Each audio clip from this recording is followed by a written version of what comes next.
Muy buenas, de nuevo, es una honra para un servidor poder estar aquí y poder compartir un poquito más profundamente acerca de la palabra de Dios en momentos de dificultad, como estamos observando, estudiando ahí con David, enfrentando a ese Goliat. Y quería preguntarles cómo llevan las batallas contra sus Goliat, si han estado siguiendo esta serie de programas en la que hemos titulado Venciendo nuestros Goliat, venciendo a tu Goliat. ¿Cómo está siendo su vida? ¿Está derrotando? ¿Está venciendo? Yo espero que sí. A mí, a un servidor, es el primero que está causando un efecto muy favorable, notable. E incluso cuando tenemos temor a algo, somos humanos y somos sensibles al ambiente, a las situaciones. Pues yo mismo le puedo dar testimonio que la misma palabra que Dios nos da, me la da para mí también, y enfrento mis Goliat de otra manera. No sé si usted nos ha seguido, pero rápidamente voy a resumir para profundizar un poquito más. Estamos viendo el campo de batalla, estamos viendo 40 días con 2 enfrentamientos diarios de intimidación en el que Goliat, un hombre gigante de 3,20 metros, está amenazando, intimidando a los escuadrones del Dios vivo, a un ejército que había visto la gloria de Dios y el poder de Dios continuamente en sus vidas, pero que estaba intimidado. Dice que estaban temblando. Llega David, sometido a su padre, y se encuentra la situación en el campo de batalla. Un ejército tembloroso, muerto de miedo, que no había ni un solo soldado capaz de tener la valentía suficiente para enfrentar a ese Goliat. David se percata del asunto y hablábamos que él estaba impermeabilizado, calafateado por dentro y por fuera. Ya tocamos ese tema en su día, pero ahora vemos cómo es real, no fue ese ataque intimidatorio, ese temor, ese miedo, no caló, no llegó al interior de David, y David pudo enfrentar, como vamos a ver, al gigante. Sin embargo, pasó varios gigantes, hubieron 3 gigantes, ya vimos, uno, sus hermanos, su familia, el segundo, el propio Saúl, no podrás tú, eres muchacho, ir contra este gigante, y el tercero, el propio Goliat. Quizá usted y yo tenemos gigantes, muchos. Fíjese que de uno habían 3. Un gigante llama a otros gigantes. Pero lo importante es que nosotros estemos centrados en hacer la voluntad del Señor y que vayamos de su mano. Así que como él enfrentó estos Goliat, y ahora vamos a ver que se dirige hacia el Goliat, el grande, el verdadero, el auténtico, también habían varias armaduras. Y estuvimos viendo la armadura de Goliat, la de la imposición, la intimidación, el miedo, la fuerza. Vimos la armadura de Saúl, la indiferencia, el tenerlo todo, pero tenerlo colgado. No sea usted un cristiano, una cristiana que tengan todo lo que hace falta para pelear, pero cuelguen la armadura y creen que peleará otro. Peleemos la batalla. Y luego está la armadura de Dios, que es la importante. Ahí lo dejamos el último día. Ahora vamos a ir avanzando un poquito y vamos a ver que la armadura espiritual fue la coraza idónea que hizo que ni las palabras de Goliat penetraran en su mente. Ahí está el yelmo en la cabeza, Efesios 6, el yelmo de la salvación. Él sabía quién era su Salvador y su Redentor. Ni tampoco la coraza de la justicia permitía que en su corazón desfalleciera, porque él sabía, David tenía claro quién iba a pelear y por qué la batalla. Iba a pelearla él con la ayuda del Señor. El Señor iba a pelear la batalla por David. Pero aquí hay algo interesante. El enemigo quiere que nosotros nos dejemos llevar por emociones, por ambiente, por sensaciones, por sentimientos, por experiencias pasadas. Pero la palabra debe de ser el único filtro. Usted y yo debemos cada día, cada instante, ser la palabra la que filtra, la que hace de filtro ante cualquier cosa que nos pueda venir. Eso no lo hizo el escuadrón, los escuadrones del Dios vivo. Había cientos de soldados entrenados para la guerra, corpulentos, entrenados, adiestrados. Habían visto, como ya hemos dicho muchas veces, grandes derrotas. Habían visto la manifestación de Dios a favor de ellos. Pero sin embargo temblaban de miedo y estaban paralizados. David no. David tenía esa coraza de justicia en la que era, como dijimos, calafateado, impermeable, y no le afectó. Ahora, debemos de aprender a separar la carne del espíritu. Debemos de aprender a separar las emociones, los sentimientos de lo que dice la palabra de Dios y lo que es la voluntad de Dios. Porque esa es la protección que nosotros vamos a tener. Dice en 2 Corintios 5:7 que nosotros no andamos por vista, sino por fe. Andamos por fe y no por vista. No sé hasta qué punto eso es real en nuestra vida, pero debería de ser así. Nosotros debemos de andar por fe. Cada día debemos de levantarnos por fe. En una enfermedad crónica usted debe de andar por fe. En un problema reincidente, cíclico, usted debe de andar por fe. En una situación adversa, en un matrimonio roto, en un hijo que se ha perdido, nosotros debemos de andar por fe. Esa es la Biblia por completo. El Mar Rojo se abrió por fe. Era imposible. La vista era que estaban acorralados. El Jordán se detuvo. Fue la fe, porque es imposible detener el cauce del Jordán. Y cuando Jericó vio el cauce seco, ahí hubo una alarma total. Por eso cuando los espías llegaron, vieron que Jericó hablaba de las grandes proezas del Dios de los hebreos. Era conocido lo que había sucedido. Luego, si nosotros andamos por fe y no por vista, veremos la gloria de Dios. Pero nos dice en Hebreos 11, versículo 6, más allá todavía, que sin fe es imposible agradar a Dios. Ahí vemos a David, un hombre que andaba no por la vista del gigante, sino por la fe, y un hombre que quería agradar a Dios, porque él sabía que sin fe es imposible, por mucho que hagamos, por mucha pequeña fe que podamos manifestar, porque las obras se manifiestan, son consecuencia y fruto de la fe. Entonces, nosotros no podemos andar por sensaciones, por emociones. Hemos de separar eso. Es como pelar una fruta. Hay que quitar la cáscara, en el sentido de que no podemos con lo externo. No podemos comer por los ojos. Los niños comen por los ojos. A un niño se le da un plato de un color un poco atractivo y aunque esté riquísimo y alcance una edad o lo pruebe porque los amigos le condicionen, no va a querer tomar ese plato y no lo va a querer hacer porque sus sentidos hacen que le repela, a pesar de que si lo probase sería un buen plato. Así nos pasa a nosotros hasta que somos ejercitados en la lucha espiritual. Por eso dice que hay cosas que son para los que tienen por el uso ejercitado sus sentidos espirituales. Debemos de dejar no los sentidos naturales, esos hay que dejarlos a un lado, sino dejar que fluya en nosotros el ejercitar de los sentidos espirituales. Y nosotros tenemos un discernimiento espiritual, vista espiritual, tenemos tacto espiritual. Nosotros podemos adentrarnos con el espíritu en el mundo espiritual a través de la palabra de Dios, del consejo bíblico y siempre utilizando los fundamentos de la palabra como el único filtro, como lo único capaz de discernir, como dicen Hebreos, que la palabra penetra hasta lo más profundo, lo hemos visto en algunos programas, para discernir entre lo que es de Dios y lo que es nuestro, lo que es del espíritu, lo que es de la carne, lo que nos conviene y lo que no nos conviene. Es solo la palabra de Dios la que es capaz de separar.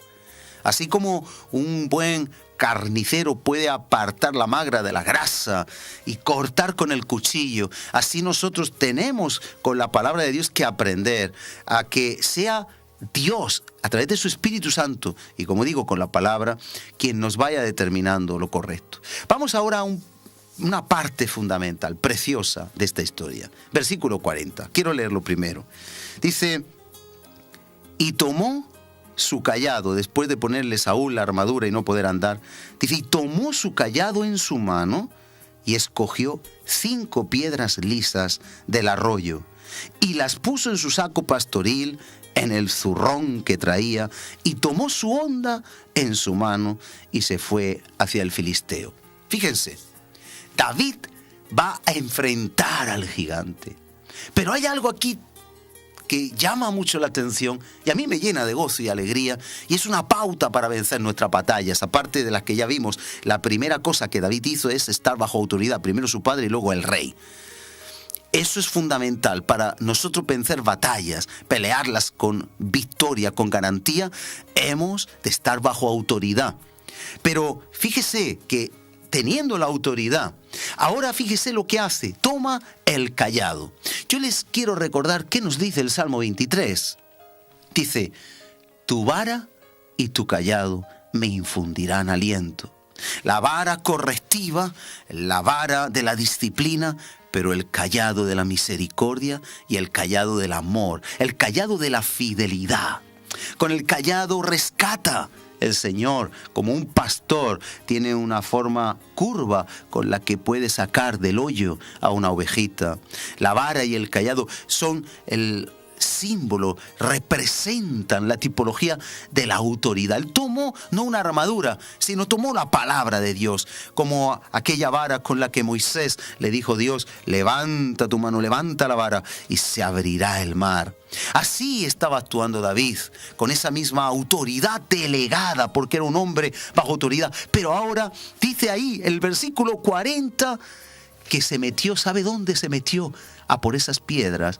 Mire, se metió en el arroyo, se metió en el río, se metió en el surco del río, en un riachuelo, en un surco, en un río pequeñito.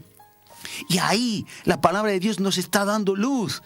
Que las batallas de Dios se ganan, se vencen y se pelean entrando en el Espíritu de Dios, en el río de Dios.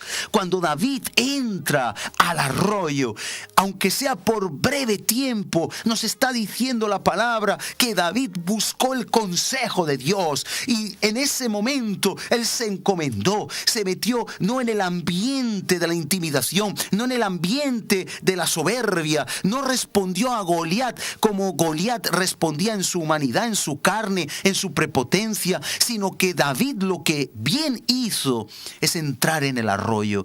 Señor, en tus manos encomiendo mi vida. No dice lo que dijo, pero podemos entender en el espíritu. Dime la estrategia. Y Dios le dijo, toma 5 piedras. Después veremos por qué 5. Es el número de la gracia, pero veremos por qué 5. Ahora se lo diré.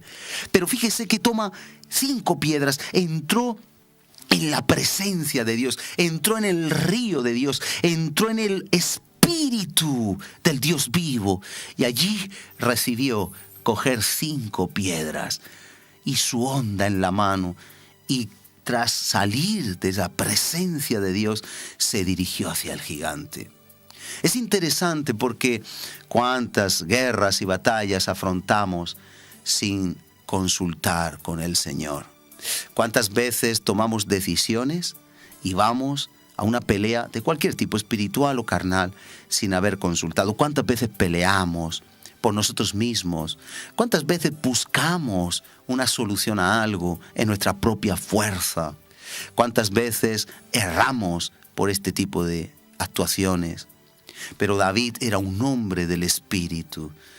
Fíjese que a partir de este momento David, en todas las guerras futuras, se va a poner el efod, que era parte de la vestidura sacerdotal, para consultar a Dios. Y le consultará a Dios cada decisión, si ha de ir o no a la batalla. Yo no sé si usted consulta a Dios.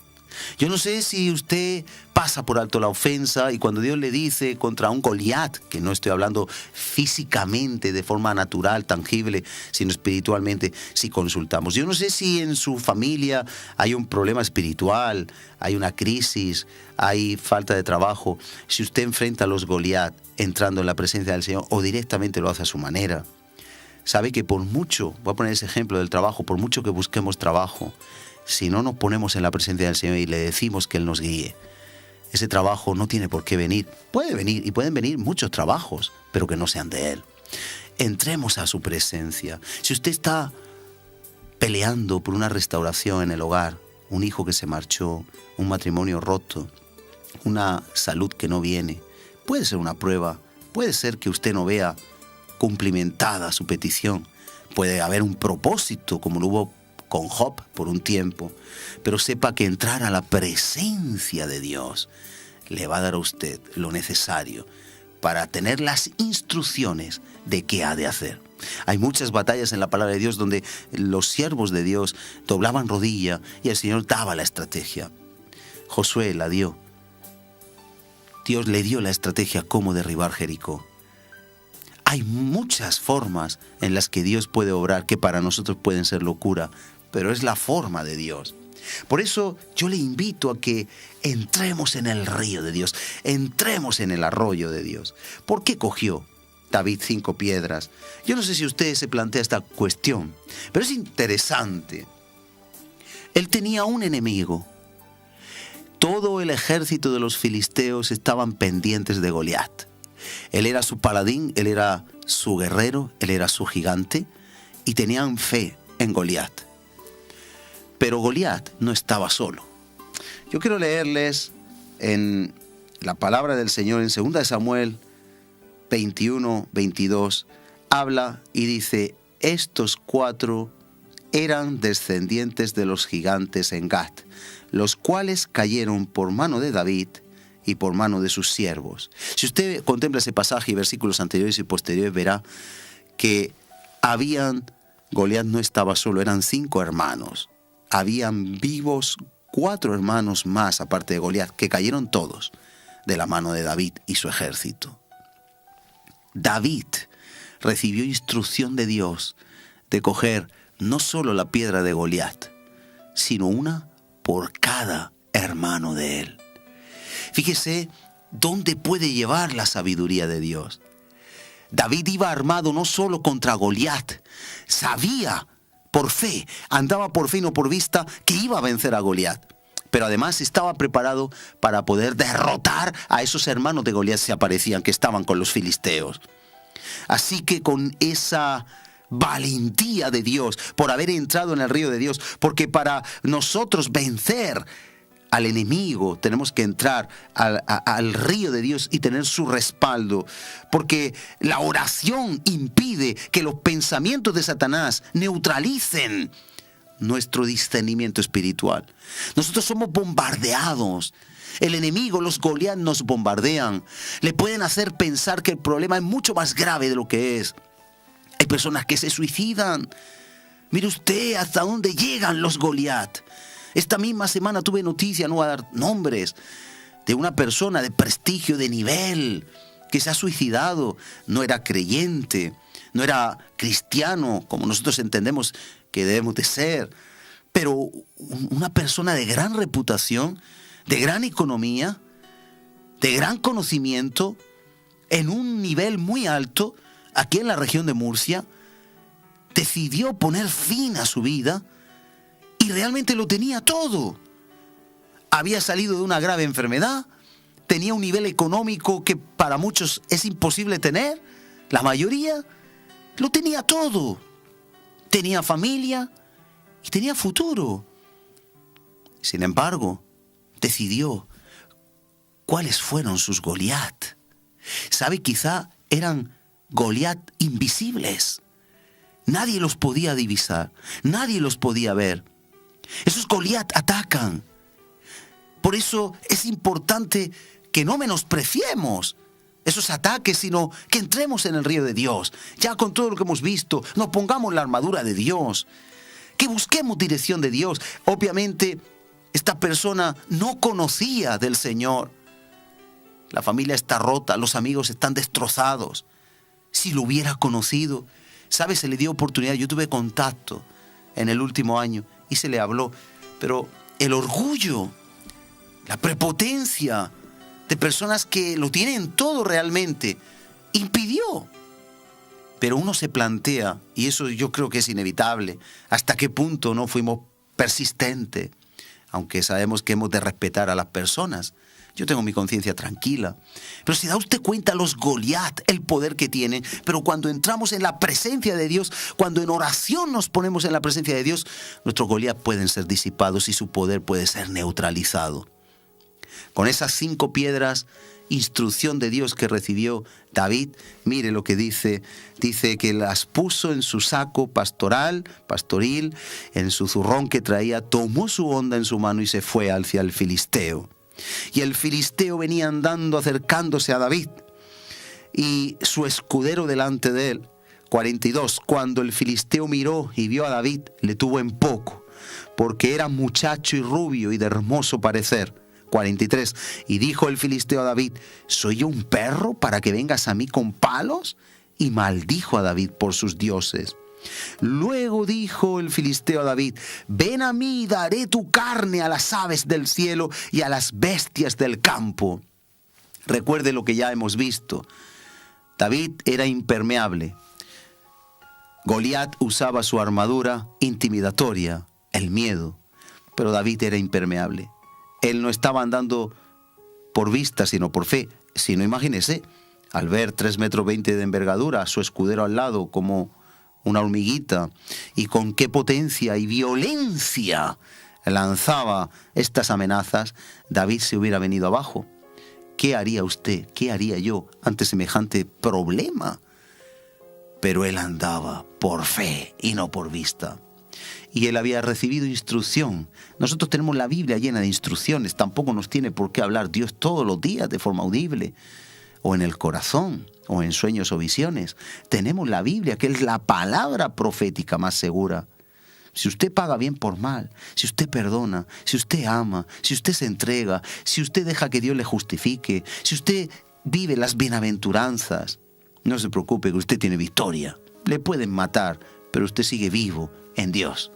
Su testimonio sigue vivo, como el testimonio de Esteban fue un testimonio vivo para Saulo. Como testimonios después de lo escrito en la palabra han habido de personas que se han convertido al ver la fe de los mártires.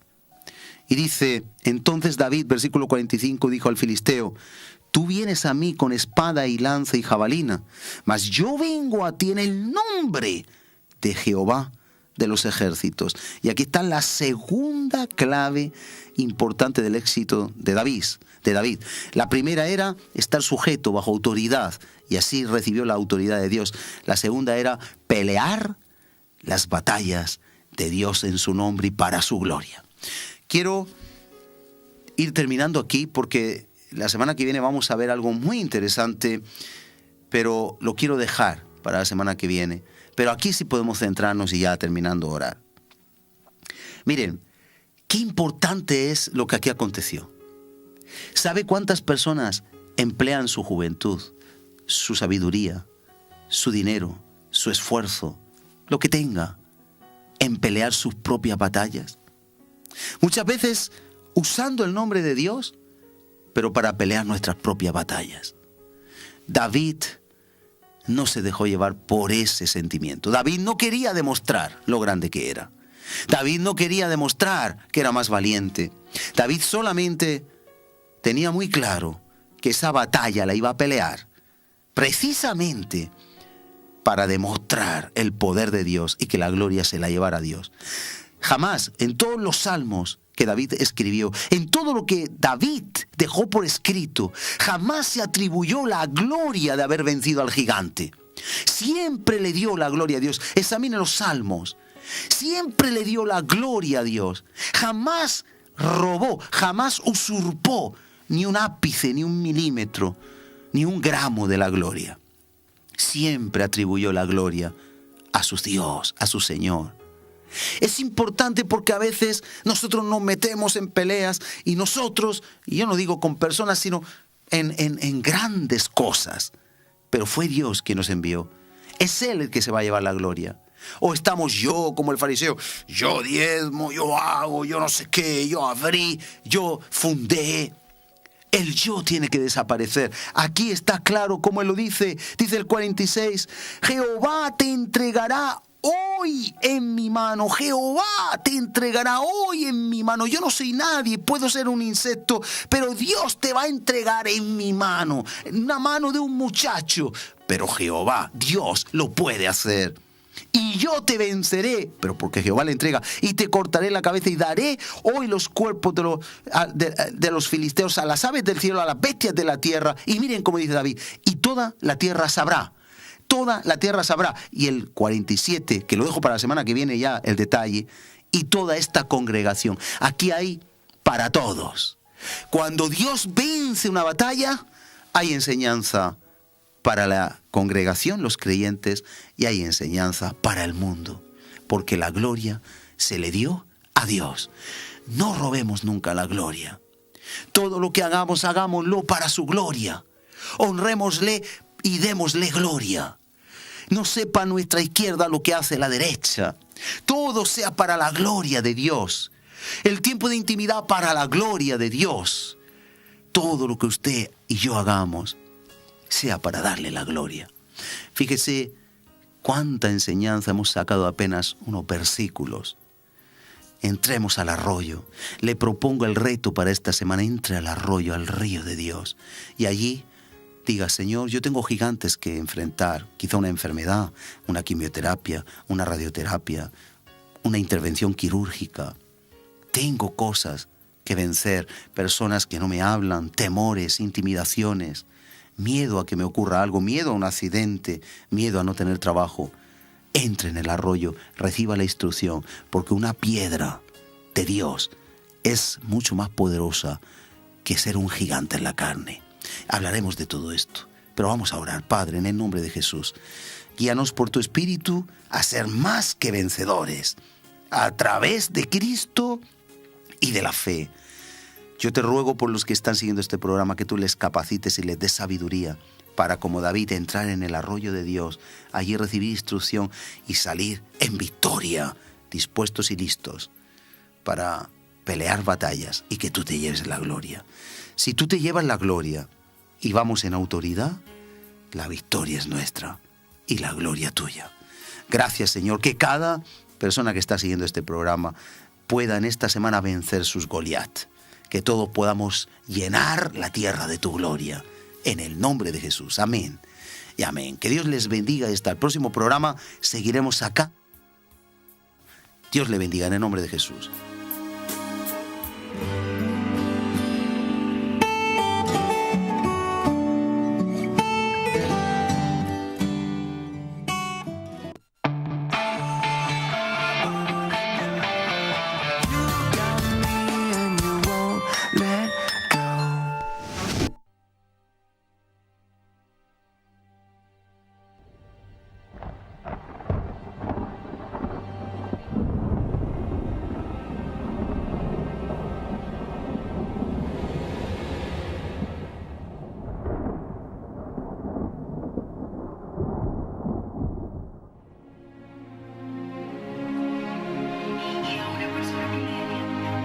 Esperamos que sean muy bendecidos en el nombre de Jesús. Todo para que tú puedas enfrentar el mundo. Que no llores tu soledad, que no llores el hecho de decir estoy solo, no tengo a nadie, sino que puedas tomarte de Dios, que puedas tomar de Jesucristo.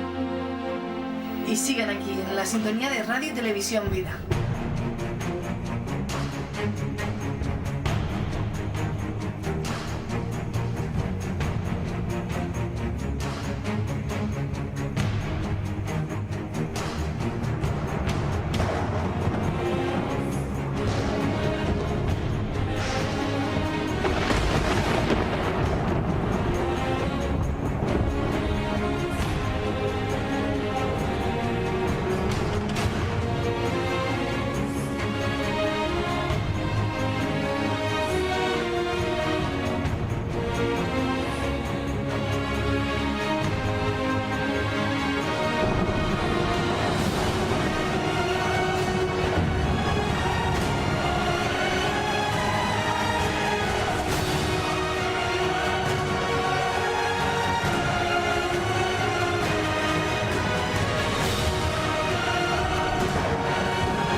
Déjame hablarte de mi esperanza.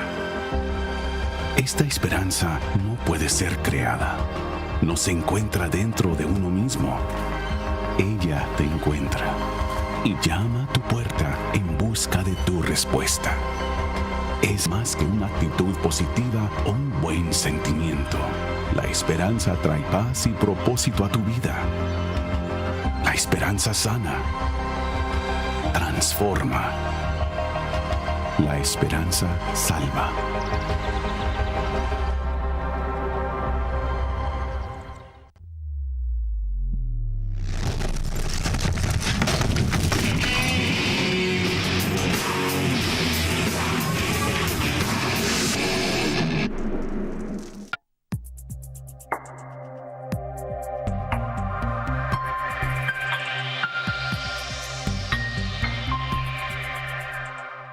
Bienvenidos a Yo Amo la Biblia. Hoy vamos a estar viendo el primer libro de Samuel, donde finaliza el periodo de los jueces y comienza la monarquía de Israel. Vamos con ello.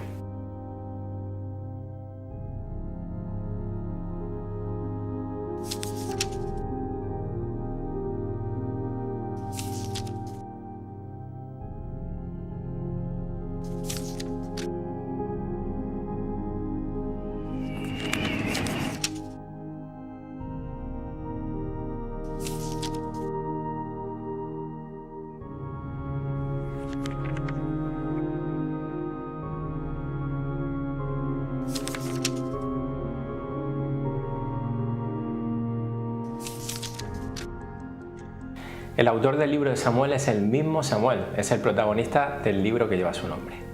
Originalmente los libros primero y segundo de Samuel eran un solo libro.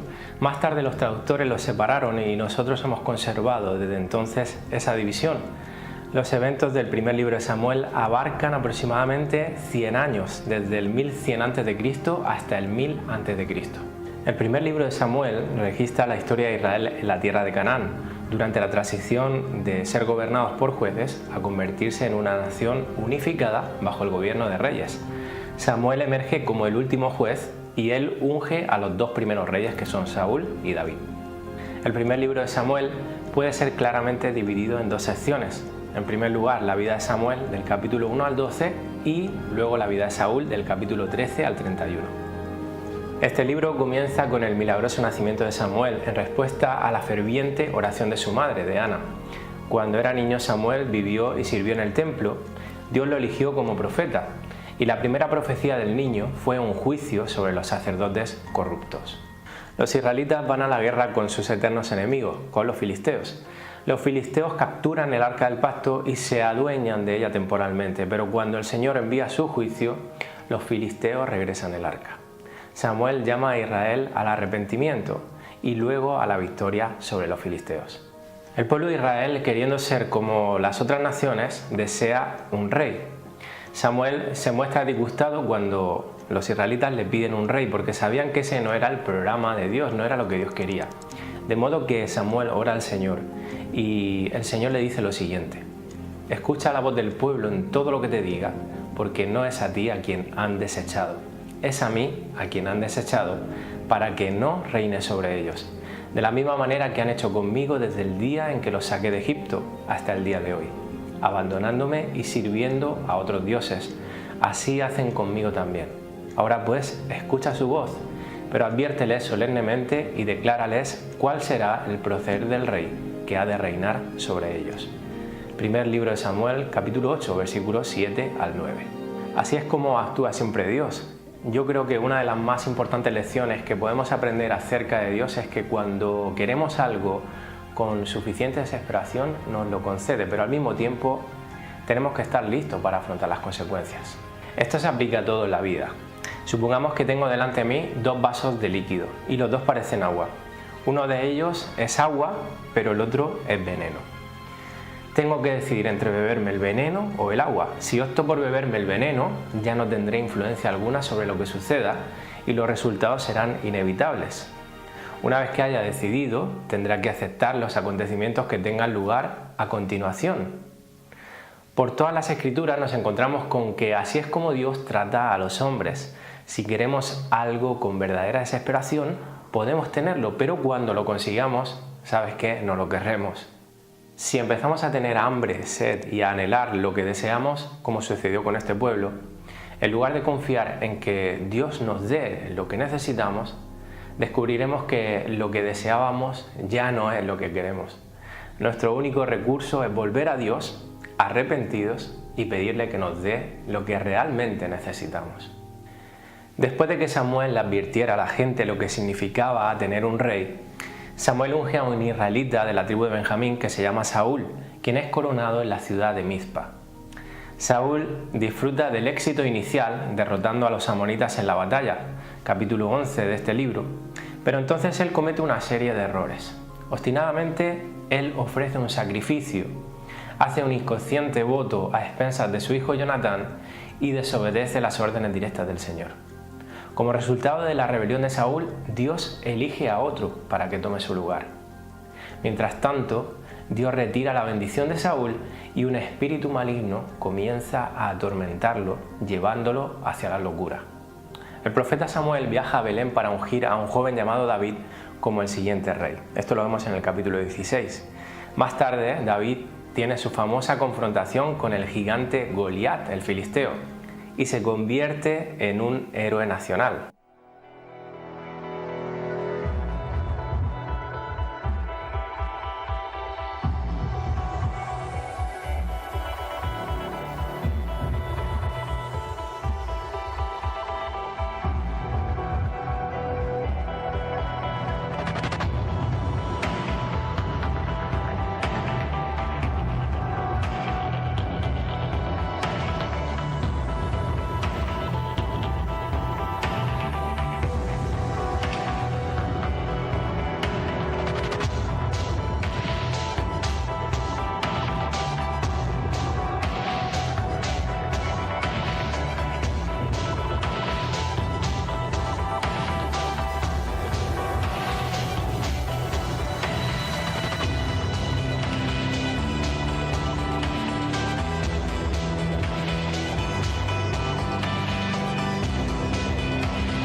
David posteriormente sirve en la corte de Saúl casándose con su hija y entablando amistad con su hijo Jonatán. Saúl comienza a desarrollar un creciente sentimiento de celos por el éxito y por la popularidad de David e intenta matarlo.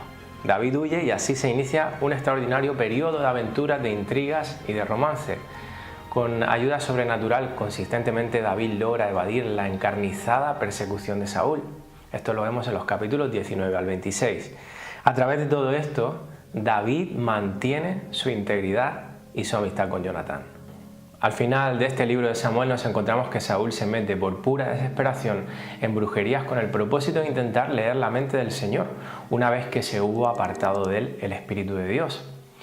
Aunque la brujería estaba totalmente prohibida al pueblo de Dios, Saúl se salta eso una vez más y llama a una bruja de Endor e intenta que ella llame al espíritu de Samuel. Dios anula esta orden y no envía un espíritu que asumiese su personalidad, como esperaba la bruja que sucediese, sino al verdadero Samuel, que le anuncia a Saúl su muerte inminente en el campo de batalla al día siguiente. Fiel a la profecía, Saúl y su hijo Jonatán, el amigo del alma de David, mueren. Y David, que era un hombre de fe, en los primeros capítulos del siguiente libro, les ensalza a ambos como hombres usados por Dios a pesar de sus debilidades. Esta trágica historia de Saúl es un estudio sobre la oportunidad desperdiciada. Aquí estaba un hombre que lo tenía absolutamente todo. Tenía honor, autoridad, riquezas, buena apariencia y mucho más. Sin embargo, él murió en la desesperación, aterrado por sus enemigos y sabiendo que les había fallado a su nación, a su familia y a Dios. Saúl cometió el error de pensar que podía complacer a Dios a través de la desobediencia. Como muchos hoy en la actualidad, él creyó que un motivo razonable compensaría un mal comportamiento y nunca eso es así. Tal vez el poder se le subió a la cabeza y comenzó a creer que él estaba por encima de las reglas. De alguna manera, él desarrolló una baja opinión acerca de los mandatos de Dios y una alta opinión de sí mismo. Aun cuando fue confrontado con su mal comportamiento, él intentó vindicarse a sí mismo y fue entonces cuando Dios lo rechazó por completo. El problema de Saúl es uno que todos enfrentamos, un problema del corazón. La obediencia a la voluntad de Dios es absolutamente necesaria para el éxito y si movidos por el orgullo nos rebelamos contra Dios, nos exponemos a la pérdida. Por otra parte, David parecía no ser mucho al principio, incluso Samuel estuvo tentado a ignorarlo, como habla el capítulo 16, pero Dios ve el corazón y él vio en David a un hombre conforme a su corazón. La humildad e integridad de David, junto a su celo por el Señor y su compromiso con la oración, establecen un precedente tremendo para nosotros. Dios quiere que nosotros seamos también varones y mujeres conforme a su corazón.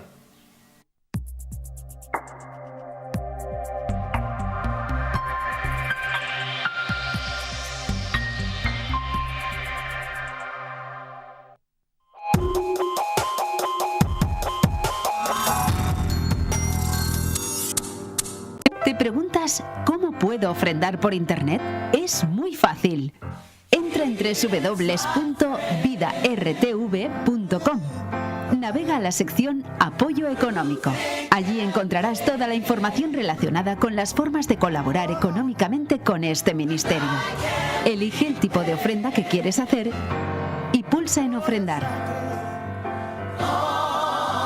Si tienes una cuenta de PayPal, tan solo tendrás que introducir tus datos de acceso, tu dirección de correo electrónico y contraseña. A continuación, revisa todos los datos de la operación. Y si todo está correcto, pulsa en Donar ahora. Si no tienes cuenta de PayPal y no quieres crearla, puedes hacer tu aportación a través de una tarjeta de crédito o débito en el apartado dedicado a ello. Para entrar, pulsa sobre el tipo de tarjeta que vas a utilizar. Entrarás en una página donde introducir tus datos personales, el tipo de tarjeta, los datos de la tarjeta y tu información de domicilio. Después, pulsa sobre Revisar donación y Continuar. Con estos sencillos pasos, habrás realizado tus aportaciones para Radio Televisión Vida de forma cómoda, rápida y segura. Y recuerda, tu ofrenda es adoración a Dios y vida para otros.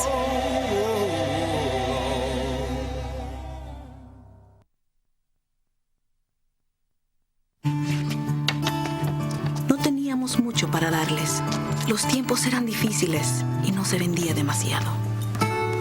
Recuerdo una vez que entró una señora mayor que parecía estar bastante malhumorada.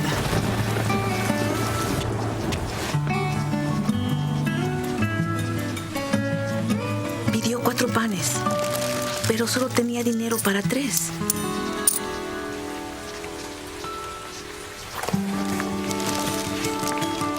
Pero mi madre hizo algo más.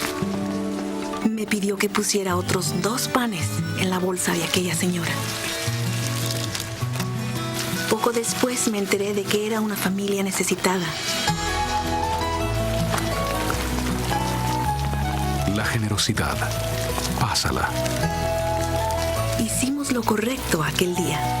Un mensaje de la Fundación para una Vida Mejor. La gran sala de espera. En esta sala de espera, la gente espera a ver si encuentra el momento perfecto para hacer algo. Aquí puedes esperar todo el tiempo que quieras. Por ejemplo, él está esperando a ver si encuentra el momento perfecto para irse a estudiar fuera. Ella está esperando el momento perfecto para tomar una decisión importante. Es que esperando para eso hay bastante gente. Él está esperando el momento perfecto para cambiar de actitud. Todos se sientan y esperan. Eso hacen. Los que esperan el momento perfecto para hacer algo, que sepan que quizás nunca lo sea. Nada, aquí esperando en una sala. No esperes para construir. Cuantas más cosas construyas en tu vida, menos espacio dejarás a las drogas.